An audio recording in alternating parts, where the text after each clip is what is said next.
지금 말한다고 머리에 들어올 것도 아니고 어차피 여기 또 보면 다 알아요. 아 모를래. 아니 선생님이 설명 잘해주셔서. 아닙니다. 잘해주셔서.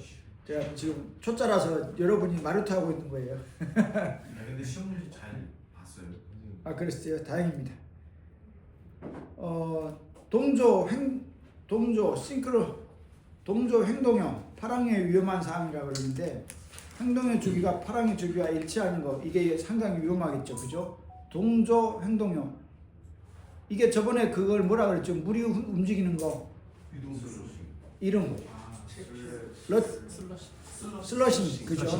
네, 슬러싱 현상이었죠, 그죠? 그래서 동조 그럴 때 이게 동조 행동이 일어나면 더 심해지겠죠, 그죠?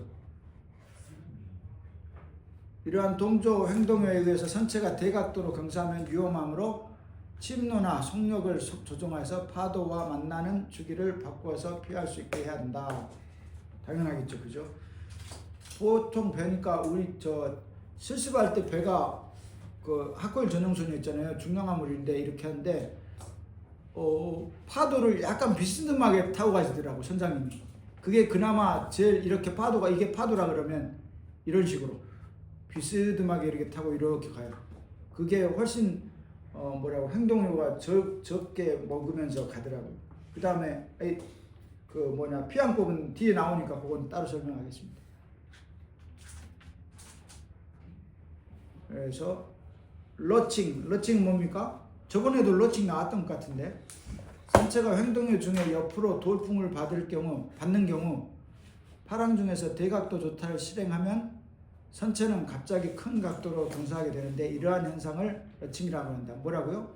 파랑 중에 대각도 조타를 실행하면 선체가 갑자기 큰 각도로 경사한다. 이걸 러칭이라고 합니다. 이거는 외워야 할 것 같아요. 시험에 나올 것 같습니다. 대량의 해수가 덮치게 되고 화물의 이동과 선체 손상이 발생할 수 있다. 저번에 한번 그 앞에선가 러칭, 슬러싱, 그 다음에 또 뭐 슬래밍 나왔던 것 같아요. 그거 한번 보시면 될 것 같아요. 그 다음에 롤링 억제 장치, 안티 롤링 탱크. 그래서 롤링 억제 장치를 한번 보고 올까요? 3분이니까 이거는 알고는 계셔야 되니까 바쁘더라도 항해가 아니라 운영 유튜브 교환 이겁니다.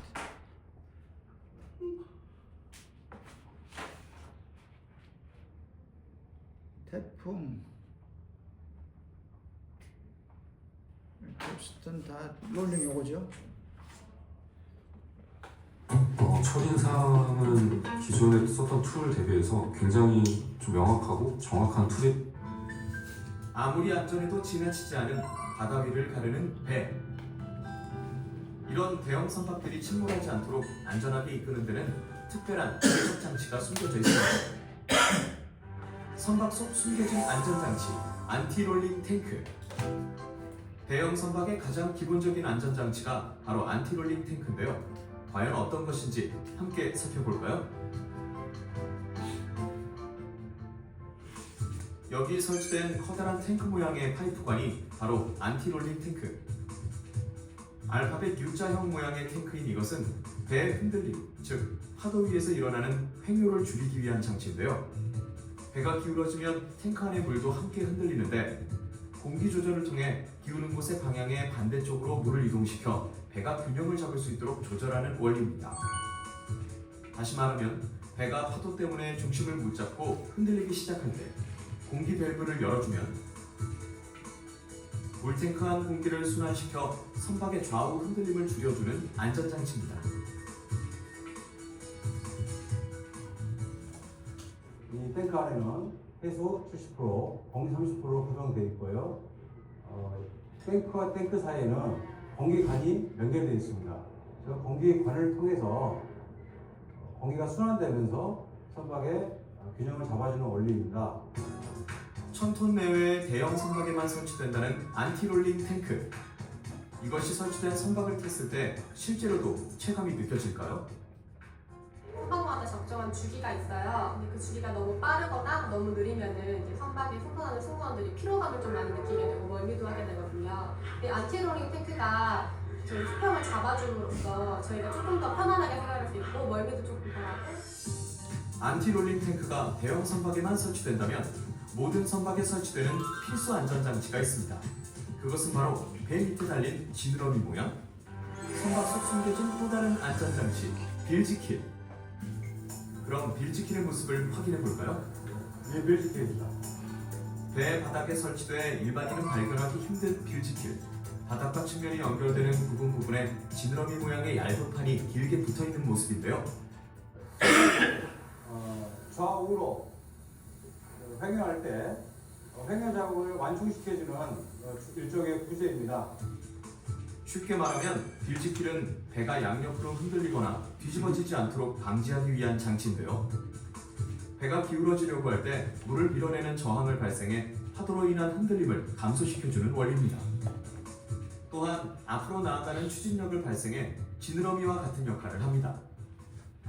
선박의 그 좌우 움직임인 로링을 최소화하기 위한 그 구조로서 선박의 안전과 승무원의 편안한 생활, 특히 여객과 화물의 그 탈락을 방지하기 위한 최소한의 안전장치라고 할 수 있겠습니다.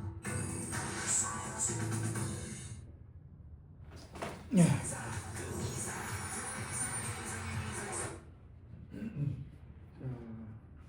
한번 쭉 보셨죠? 안티롤링 해수 70, 공기 30 해서 안티롤링 탱크가 있다. 빌지킬 여기 아까 보셨던 거 이게 빌지킬이죠, 그죠? 그다음에 슬래밍 저번에 했던 게 다 나오네요. 슬래밍 보시고 저번에 봤으니까 넘어가고요. 파도가 선체가 그다음에 브로칭은 뭐였던가요? 브로칭은 저번에 안 나왔던 것 같은데 브로칭 얼른 하나만 보고 오겠습니다. 저번에 브로칭이 안 나왔던 것 같아요. 브로칭 18초짜리.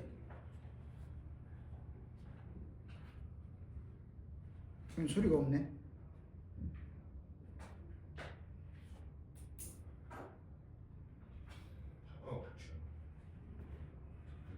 자빠지네요. 이게 모형선 하는 건데 저 대전에 있는데 저기서 하는 것 같아요. 뭘 보여주는 거죠? 다시 배가 파도가 많이 치니까 어떻게 되는 거예요?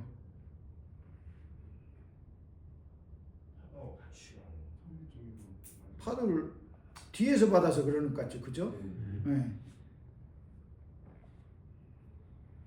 자, 한번 봅시다. 브로칭 선박이 파도를 선미로부터 받으면서 항주할 때 선체 중앙이 파도의 파정이 뭐예요? 꼭대기 말하는 거죠. 파정이나 파저에 위치하면 이게 위차라고 써있나요? 죄송합니다. 이 오타를 그렇게 잡는데도 그래도 있네. 위치하면 급격한 선수 동요에 의해 선체는 파도와 평행하게 놓일 수 있다. 이를 브로칭이라고 한다. 뭐가요? 선체가 파도와 평행하게 놓인다. 그래서 이로 인해서 파도는 선박을 덮치고 선체 동요를 크게 하여 전복 위험이 있다. 레이싱 또는 추진기의 공회전. 선박이 파도를 선수나 선미로 받으면서 과도한 종동요. 종이 뭐예요? 앞뒤죠. 종이 뭐예요? 세로종이죠. 그죠? 세종이라고 했잖아요. 세종대왕 할 때 세종. 그죠? 세로종.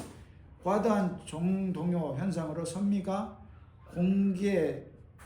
공기 중에 노출되어 추진기에 미치는 부하가 급격히 감소하고 프로펠러는 진동을 일으키면서 급회전을 하게 된다. 이를 레이싱이라고 합니다. 그리고 또는 추진기의 공회전, 기관 손상이 유발된답니다. 그래서 당연하겠죠, 그죠? 뭐예요? 아까 말했던 저거 뭐라 그러죠? 그 프로펠러 위에하고 아래하고 압력차가 다르다 그랬잖아요. 그래서 반작용으로 먹는다 그랬죠. 이게 행압력이라고 그랬죠. 근데 이게 프로펠러가 밖으로 나오면 당연히 더 심해지겠죠, 그렇죠? 그 압력차가. 그래서 기관의 손상이 발생할 수 있다. 이게 뭐라고요? 레이싱. 그 다음에 정박 중에 황천 준비. 이건 한번 쭉 읽어보시면 알 것 같아요. 크게 어려운 거 없을 것 같으니까 한번 읽어보시고.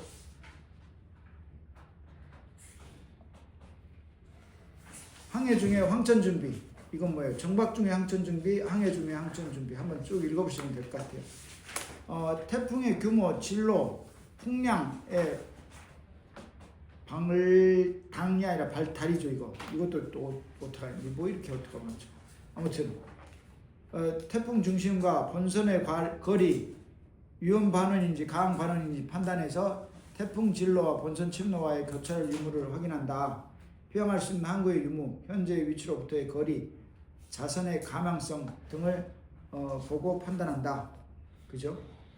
이걸 뭐 한다고요? 그대로 항을 갈 것인지, 우회항로할 것인지, 항구로 피항할 것인지 결정할 때 이렇게 한다는 거죠. 그죠?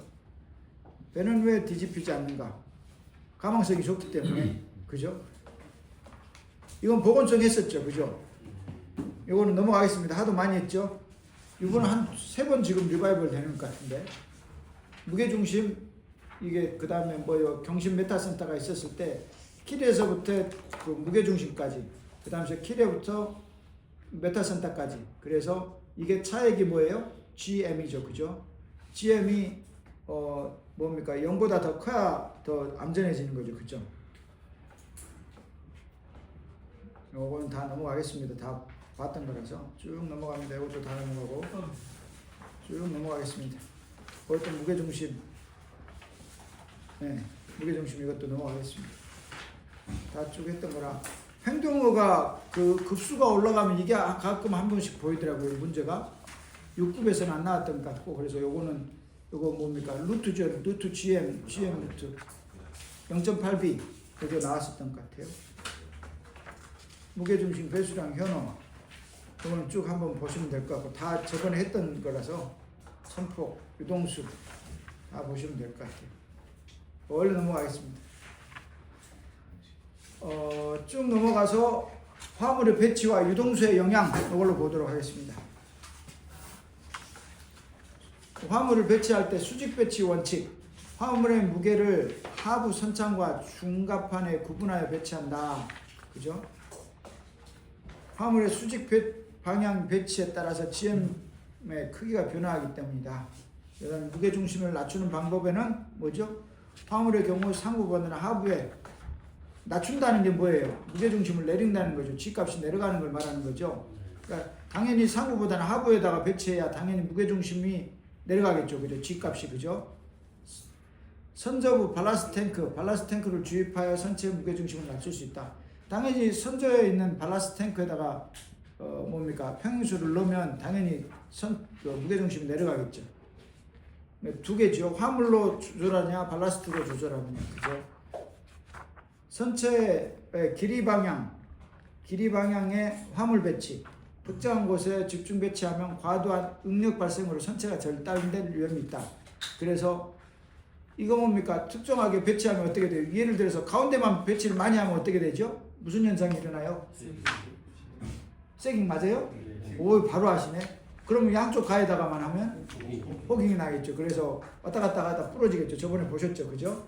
그걸 정확하게 구분을 하시는데 저는 자꾸 헷갈리던데 그게.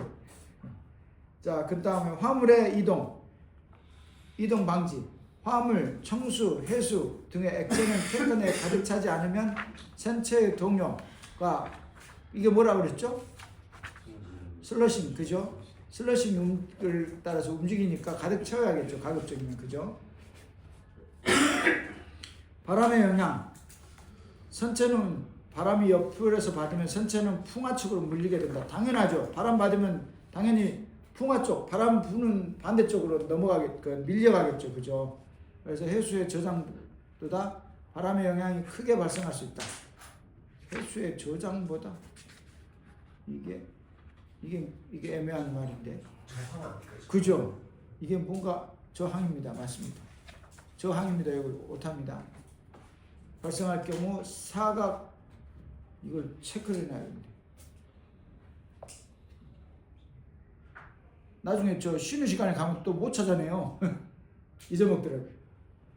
발생할 경우 사각형이 더 커지게 된다. 경사각이 더 커지게 된다. 그래서 침례를 바꿔야 된다는 거죠. 그죠? 파도에 의한 선체 경사. 횡파를 받을 경우 형파가 얻은 걸 말하는 거죠. 가로횡이죠. 가로면 어떻게 돼요? 배에서 가로니까 이쪽이죠. 가로가. 이쪽에서 파도를 받는 거죠. 횡파를 받을 경우 횡해주기가 뭐예요? 이거죠. 횡해 주기는 뭐라 그러죠? 롤링, 그죠? 그 좌우로 회전 운동을 하는 겁니다. 횡해 주기와 횡파 주기가 같을 때 횡해 공사각이 점점 커지는 현상. 그래서 이걸 뭐라 그랬죠? 동조 행동. 네, 동조 행동력, 그죠? 아까 위에서 나왔던 겁니다. 그걸 기억하고 계셔. 대단합니다. 역시 앞에 앉을 능력이 되시는 분이야. 성역 또는 침노를 바꾼다, 그죠? 이럴 경우는 침노를 바꿔야겠죠, 그죠? 그 다음에 육자유도 운동은 봤으니까 넘어가겠습니다. 그래서 쭉 봤던 거 이제 당직 근무로 넘어갑니다. 얼른 넘어가겠습니다. 당직 근무, 선내 조직과 의무, 당직 교대, 정박 당직 요령 나오겠습니다. 선내 조직입니다. 선내에서는 선장이 최고 책임자 맞죠? 그죠? 당연히 그러니까 선박의 장, 선장이겠죠, 그죠? 갑판부의 장은 누구예요? 아닙니다. 일항사가 보통 그러니까 예를 들어서 선장은 장이면 그 하부 조직으로 내려갈 거 아니에요. 예를 들어서 선장이 있어요, 선장, 그죠? 그러면 하부종에 갑판부, 기관부, 조리부 있을 거 아니에요. 이 갑판부의 장은 누구예요? 일항사. 보통 일항사를 영어로 뭐라 하는 줄 아세요? 어떻게 아시네? 그래요? 칩오피서라 그래요. 칩오피서. 칩이 뭐예요? 우두머리 뭐야? 칩 셰프도 칩 셰프라 그러나요? 아무튼 이거 기관장 뭐라 그래요? 기관장 영어로 뭐예요? 칩 엔지니어예요. 그러면 뭐예요? 레벨이 어떤 거예요? 일항사하고 동급이에요. 영어로 보면 맞죠? 근데 우리나라는 그러게 안 해서 좀 문제인데 어찌됐든 여기는 일항사가 칩 오피서고 여기는 뭐예요? 기관장이 칩 엔지니어예요. 그러면 일기사는 뭐예요? 호스트 엔지니어겠죠, 그죠?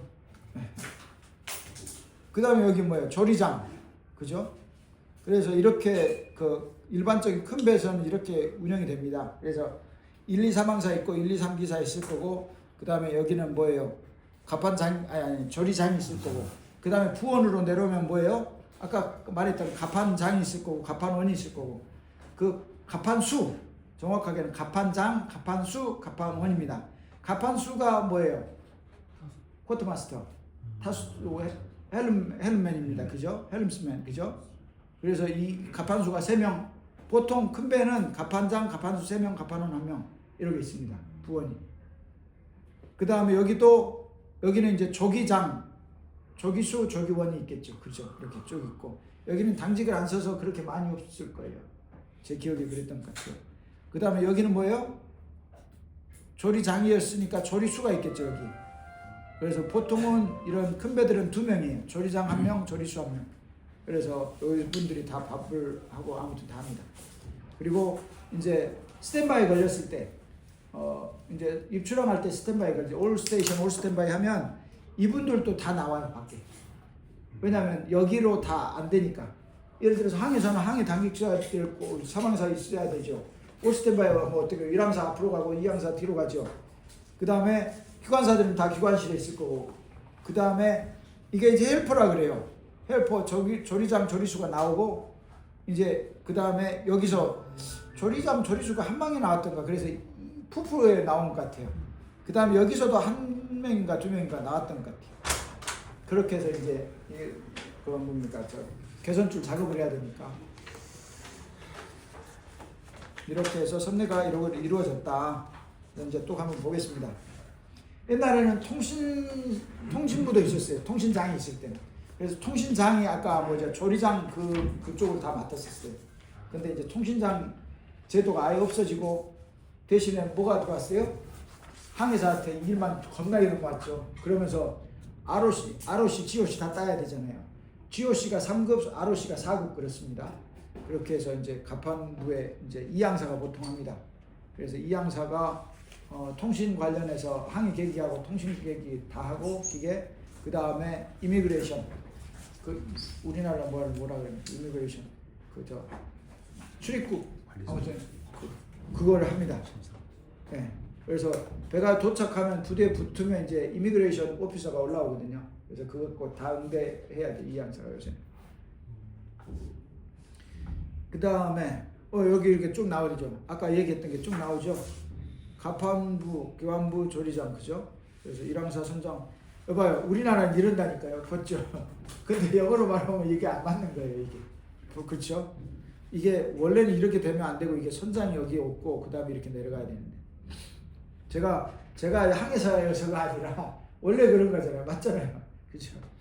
그래서 보통은 조리원까지 없고요. 조리장 아니면 조리수 2명 있고 아니면 조리수가 없고 조리원이 있겠죠. 그죠? 보통 2명. 사람이 이제 훨씬 많아지면 3명 태우겠죠. 근데 보통은 2명. 그다음에 선장의 직무 한번 쭉 보시면 될 것 같고요. 선장의 직무 저번에 문제 나왔었던 것 같아요. 그래서 그거는 잘 보시면 될 것 같고, 선장의 권한, 선장의 하나만 보고 갈까요? 네. 뭘 볼까요? 로스쿨 선장 이건 뭐 별로일까요? 선장의 권한. 예, 요거를 보시죠. 선장의 권한 이겁니다. 호주에서 그대에는 멋진 모험의 시작이죠. 정말 대단해! 진짜 호주를 만날 시간 그대! 이게 아무튼 똑같고 이게 아닌가요? 이상한 게 지구 표면의 4분의 3을 차지하는 바다는 푸르고 아름답지만 또 한편으로 공포의 대상이기도 합니다. 아마 바다처럼 선의 얼굴을 갖고 시시각각 변하는 환경도 드물 것입니다. 비행기에서는 비행기를 모는 기장이 최고 책임자를 겸하는 반면 배에는 배를 모는 항해사 외에 별도로 선장이 있는 것도 그래서일 것입니다. 워낙 예측 불허 상황이 자주 발생하다 보니 그때마다 책임 있는 의사결정을 내릴 사람이 독재자가 필요합니다. 망망대해에 떠있는 배는 고립무원의 선과도 같습니다. 일사불란한 위계 질서가 없다면 어떤 일이 벌어질지 모릅니다. 동서고금을 막론하고 거의 모든 나라에서 크루즈선이죠 이거? 선장에게 근데 특별한 크루즈선인데 권한을 부여했던 것도 아마도 유럽의 일본입니다. 그 뭐라 그러죠? 도성 같아요. 대부분 국가가 왜 도성 선장의 같냐고 권한과 그런지 의무를 모르죠. 정하고 있지만 이렇게 더 큰 시간이 크루즈는 지나야 보통 되겠음에도 위에가 다 비슷한 저 전통이 수영장이 있어요. 있었습니다. 근데 방금 수영장 안 보이잖아요. 예, 예. 그 15세기 도서는 말 그냥 쉽게 말하면 사람만 왔다 갔다 시켜주는 선장의 거예요. 권한은 왕의 권한과 동일시되었습니다. 선장들은 왕으로부터 통치권의 상징인 칼을 사서받고 신천지에 도착하여 그 신천지에 칼을 꽂음으로써 그 영토를 왕의 영토로 하면서 자신은 곧 왕을 대신한 총독이 되었습니다. 변화무쌍한 바다의 안전은 항해 전문가인 현장의 선장만이 가장 잘 아는 것이기 때문에 항해에 대하여는 선장의 판단에 일임하는 것이 현명합니다. 우리나라에서 이러한 전통이 확립되게 된 것은 초대 영부인인 프란체스카 여사의 덕분이라는 일화가 있습니다. 해방 후 외국 상선을 도입하자 영부인이 방선을 하게 되었습니다. 식당의 가장 상석인 선장 자리에 앉을 것을 청하자 영부인은 선박에서는 선장이 가장 높은 분이고 존경받아야 하는 분이라서 선장 자리에는 아무도 앉지 않는 것이라고 한사코 자리를 양보하시고는 그 옆좌석에 앉으셨다는 것입니다. 이러한 전통은 그 후 60년 이상 지금까지도 한국 해운에서 굳게 지켜져 오고 있습니다. 영미권에서는 선장의 역할을 함축한 말로 캡틴 goes down with the ship이라는 표현이 오래전부터 내려옵니다. 말 그대로 선장은 배와 함께 침몰한다는 뜻입니다. 배가 가라앉을 경우 모든 승객과 선원을 하선시킨 뒤 맨 마지막에 배를 떠나야 한다는 엄중한 책무를 표현한 말입니다. 근데 세월호 선장은 지가 먼저 내는 내렸죠. 수많은 상황들은 영화의 단골 소재가 되기도 하고 도덕 교과서의 딜레마 퀴즈로도 자주 등장합니다. 타이타닉의 선장 에드워드 존 스미스가 책무를 실천한 역사적 인물이라면 세월호 선장 같은 어둠의 나오네. 인물이 있습니다. 선장의 권한은 막강합니다. 선원법, 해사안전법 등에 따르면 선장은 지휘명령권, 징계권, 강제조치권, 원조 청구권, 사법경찰권, 선내 사망자 수장권 등을 갖고 있습니다. 인명 또는 배의 안전을 위협하는 사람에 대해서는 이를 저지하는 경제적 조치를 취할 수도 있습니다. 따라서 선박의 소유권을 갖고 있는 선박의 주인이 선박에 타더라도 그 선박에는 선장이 따로 있고 배에 승선하면 선장의 통제를 따라야 합니다. 선교에서도 선장의 좌석은 오직 선장만이 앉을 수 있고 이건 절대적인 권력을 가지고 있는 대통령이 배에 승선하더라도 이 좌석에는 앉을 수 없습니다. 선장이 이런 막강한 권한을 가질 수 있는 이유는 이거 수영장이 어딨네요. 고대 시절부터 근데 저건 되게 작은 건데 바람이 없는 제가 저 지적인 특성을 유럽 크루즈선을 2번 봤거든요. 엄청 커요. 저 수영장이. 순간부터 입항하는 그 순간까지 선박이라는 공간이 육상으로부터 완전 독립되어 있다는 선박의 본질은 다른 공간과는 차별화되는 특징이 있는데 사실 단순히 폐쇄된 공간일 뿐인 곳은 배 말고도 있습니다. 하지만 배는 물 위, 즉 육상의 정부가 통제하지 않는 공간에 있다는 차이가 있습니다. 이 점은 국제 항로를 나섰을 때 더욱 명확해집니다. 공해상에 있는 선박은 특정 국가의 통제 밖에 있는 공간이며 목적 항구 입항 전까지는 일종의 마이크로네이션이나 마찬가지인 셈입니다. 그렇기 때문에 선장에게 사법 경찰권까지 주어지는 것입니다. 아폴로 11호 선장 닐 암스트롱처럼 우주개발 분야에서도 선장이라는 말이 쓰이는데 여기서 캡틴은 반드시 우주를 항해하는 우주선의 선장이라는 의미의 캡틴이라기보다는 번역에 따라 항공기의 기장, 함선의 선장과 함장 등 갈 것의 최고 직책을 말하는 것이기 때문입니다.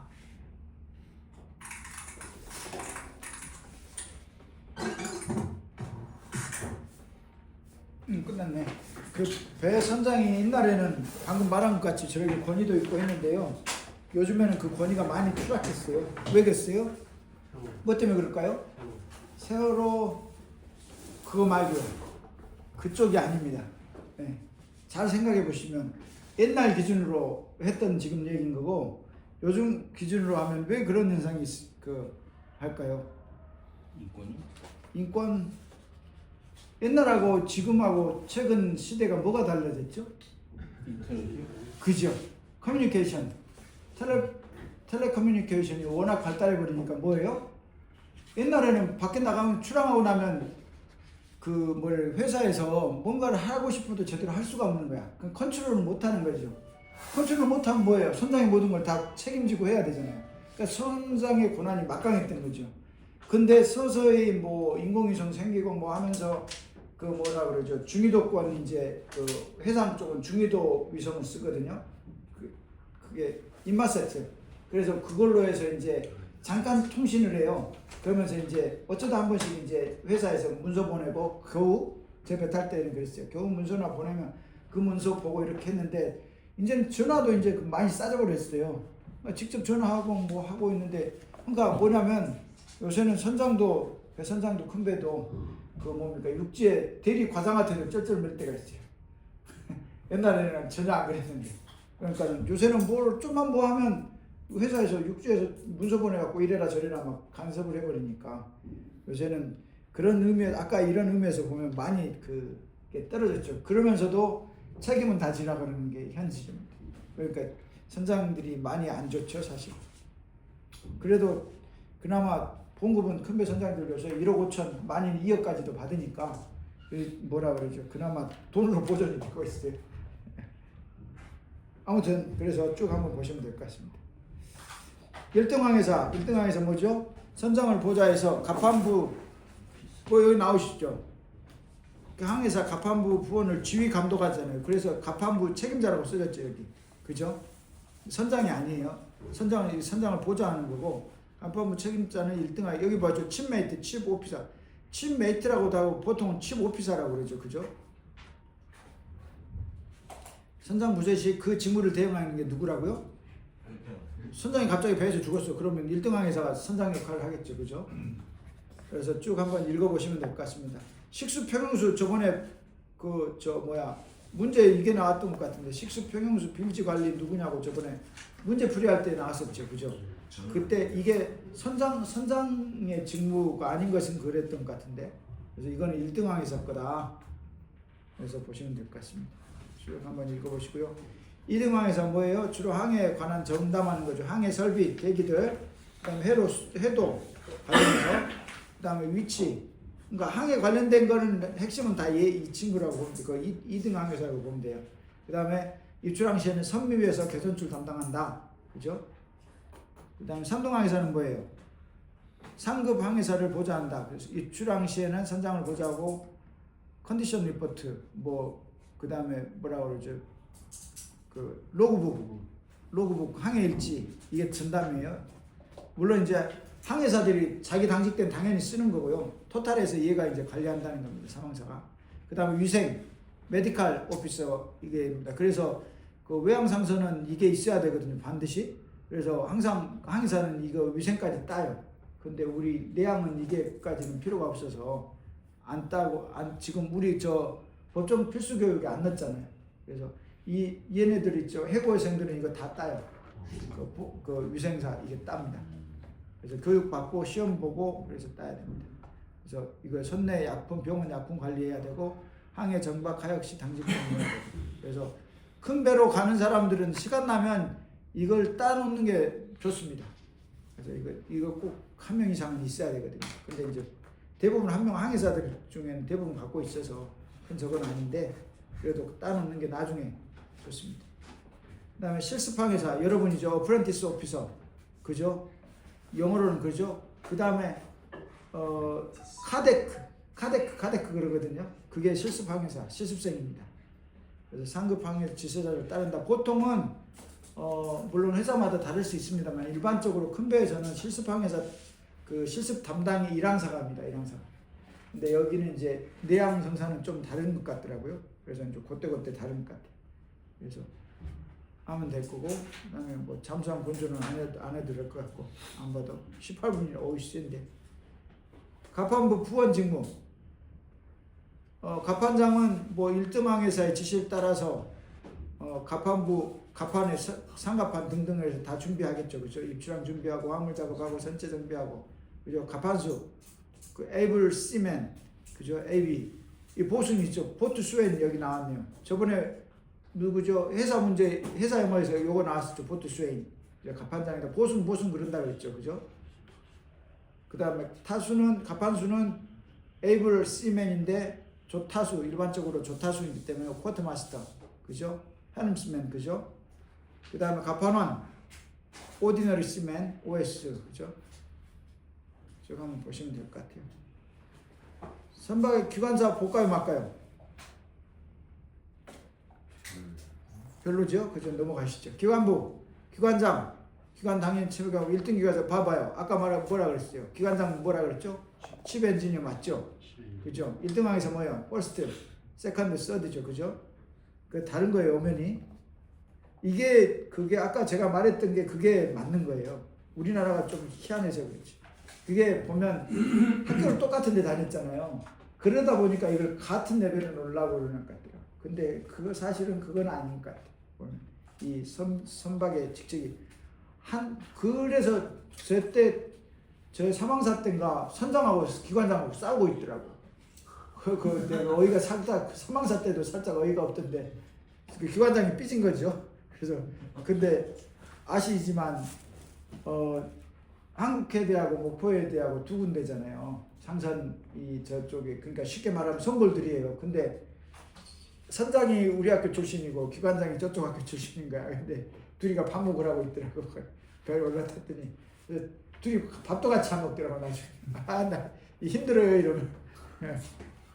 아무튼 그렇습니다. 근데 그게 우리나라 해운 회사가 그래서 문제인 거예요. 그걸 명확하게 딱 해줘야 되는데 아까 같은 레벨에 놔버리잖아요. 그러니까 그런 현상이 벌어지는 거예요. 선장이 자기보다 직급이 높다고 생각하면 그럴 수가 없잖아요. 그렇죠? 문제가 좀 있어요. 그래서 아무튼 그래서 통신부 통신부 통신장이 있었는데 이제 없어졌다고 했죠, 그죠? 그래서 대부분 이제 이것도 항해사가 다 맡아갖고 하고 있다. 항해 당직 근무. 항해 당직은 4시간씩 하루에 8시간 쓴다 그랬죠. 오전 오후 각각 나눠서. 그래서 1, 2, 3항사가 돌아가면서 씁니다. 항해사가 안타까운 게 선박에 올라가는 과 동시에 쉬는 날이 없다 그랬죠. 그죠? 우리 이제 내항상선이 출퇴근하는 선박하고는 좀 다릅니다. 그래서 이제 일반적인 오디나리 하는 걸 보면 이런다는 거죠. 그죠? 그 다음에 항해 당직 사관에는 근무 일반 기본 근무 지침은 선장의 선교 복무 지침서 작성해서 선교 잘 보는 거 비치해야 된다. 그죠? 이게 시험에 나올 수 있어요. 5급, 4급에 가면 이런 거. 당직 배치. 선교 당직은 당연히 비우면 안 되겠죠. 당직이 항해사 1명, 그 다음에 타수 1명 보통 그러겠습니다. 근데 낮에 그 대양항이나 이럴 때 그렇게 배 많지 않을 때는 대부분 그 쿼터마스터 그 갑판수는 그 데이워크 뛰어요. 그래서 보통 저녁에는 낮에만 일하고 저녁에는 안 올라오고 그렇습니다. 사망사 2항자 1항자 혼자 당직 쓰죠. 당직 배치는 한번 쭉 보시면 될 것 같아요. 그래서 레이더 및 전자항해 보조 장치 사용 및 작동 상태 당연히 그렇게 해야 되는 거죠. 당연한 거 쭉 보시면. 선교 당직 사관 근무 지침. 그래서 당직 체제는 12시 10분이니까 시간이 얼마 안 남았네. 이것도 안 보고 넘어가겠습니다. 아니면 내일 모레 저 할 때 보든지. 일단 유튜브 넘어가고. 임무의 적정성, 항해 한번 쭉 읽어보시면 될 것 같아요. 읽어봐서 크게 그 달라질 게 없거든요. 좀 넘어가봅니다. 견시가 뭡니까?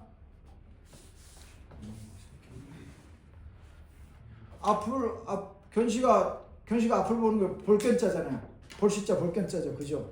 그래서 저번에 저 선배님 오셔서 말하잖아요. 그냥 서 있으면 혼난다고. 계속 돌아다니라고. 그게 왜 그러냐면 사람 혼자 이렇게 서서 이렇게 앞에만 보잖아요. 멍 때리거든요. 근데 사람이 이렇게 걸어가면 멍 때리진 않아요. 최소한. 깨어있잖아요, 머리가. 가만히 있으면 사람이 잠을 오는 거거든요. 그래서 이렇게 보면서 이렇게 다니는 거예요. 다리 운동할 겸 그리고 그 항해사 뭡니까 그걸 뭐라 그럽니까? 고질병? 그 직업병. 이 뒤꿈치가 나가요. 그러니까 항상 잘 풀어줘야 돼요, 이거. 제가 한 2, 3년 되니까 그때부터 서서히 오는 게 계속 서 있잖아요. 서 있으니까 이게 뭐라 그러죠? 이게 족저근만 내지는 아킬레스 근염이 와요. 그래서 새벽에 아침에 일어나잖아요. 당직스를 일어나잖아요. 그럼 못 뛰들 정도로 아팠어요, 나중에는. 그래서 좀 이제 움직이면 이제 좀 나아지고 그랬거든요. 힘들더라고요. 그래서 가급적이면 계속 이렇게 서 있는 상태에서 있지 말아라. 뭐 작은 배 타시면 이제 그 앉는 데도 이렇게 있을 거예요. 앉아서 이렇게 하는 배도 있고 작은 배들은. 그러니까 좀 큰 배는 이제 이렇게 브릿지가 있을 거니까 열심히 움직이면서 해라. 이게입니다. 견시는 한번 읽어보시면 어느 정도 다 아는 거라서 넘어가겠습니다. 도선사 부주의 이게 아마 저번에 우이산호 사건 난 거 그거 나오는 것 같아요. 그래서 도선사가 타더라도 선상 또는 당직 근무 당직사관의 임무 책임이 면제되지 않는다. 그죠? 당연한 거예요. 도선사가 뭐예요? 한자로 말하면 인도할 도자 배선자예요. 그죠? 맞나요? 그죠? 안내하는 역할을 하는 거예요. 그래서 사실 정확하게 말하면 선장을 보조해서 뭔가를 하는데 요새는 이제 그 뭐라 그러죠? 운전할 권한 자체를 인계받아갖고 있다가 선장이 이렇게 이제 감시하는 거죠. 도선자 이렇게 하는 거를. 그러다가 이상하거나 하면 빨리 제재를 시켜야 됩니다. 문제가 있다고 말을 하고 그래도 말을 안 듣면 그 권한을 없앨 수 있어요. 그리고 자기가 차고 나갈 수 있습니다. 근데 조심해야 하는 게 뭐냐면 인천이 여기서 그랬어요.